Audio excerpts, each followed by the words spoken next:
all, I'm Parnakshi. Today I'm going to recite a Kannada poem. Let's start.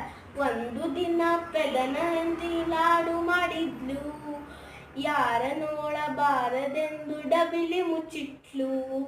ಅಲ್ಲಿಂದ ಬಂದ ಪೆದ ಡಬ್ಬಿ ನೋಡಿದ, ಚಂಡು ಚಂಡು ಚಂಡು ಎಂದು ಹಾಕಿ ಕೋಡಿದ.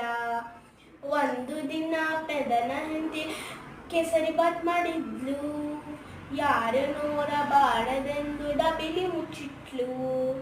ಅಲ್ಲಿಂದ ಬಂದ ಪೆದ ಡಬ್ಬಿ ನೋಡಿದ, ಬಳೆ ಬಳೆ ಬಳೆ ಎಂದು ಹಾಕಿ ಗೋಡಿದ. ಒಂದು ದಿನ ಪೆದನ ಹೆಂಡತಿ ಮೈಸೂರು ಪಾಕ್ ಮಾಡಿದ್ಲು, ಯಾರು ನೋಡಬಾರದೆಂದು ಡಬ್ಬಿಲಿ ಮುಚ್ಚಿಟ್ಲು. ಅಲ್ಲಿಂದ ಬಂದ ಪೆದ ಡಬ್ಬಿ ನೋಡಿದ, ಕ್ರೀಮು ಕ್ರೀಮು ಕ್ರೀಮು ಎಂದು ಹಾಕಿ ಗೋಡಿದ. ಒಂದು ದಿನ ಪೆದನ ಹೆಂಡತಿ ಕೊಂಬು ಮಾಡಿದ್ಲು, ಯಾರು ನೋಡಬಾರದೆಂದು ಡಬ್ಬಿಲಿ ಮುಚ್ಚಿಟ್ಲು. ಅಲ್ಲಿಂದ ಬಂದ ಪೆದ ಡಬ್ಬಿ ನೋಡಿದ, ಸೋಪು ಸೋಪು ಸೋಪು ಎಂದು ಹಾಕಿ ಗೋಡಿದ.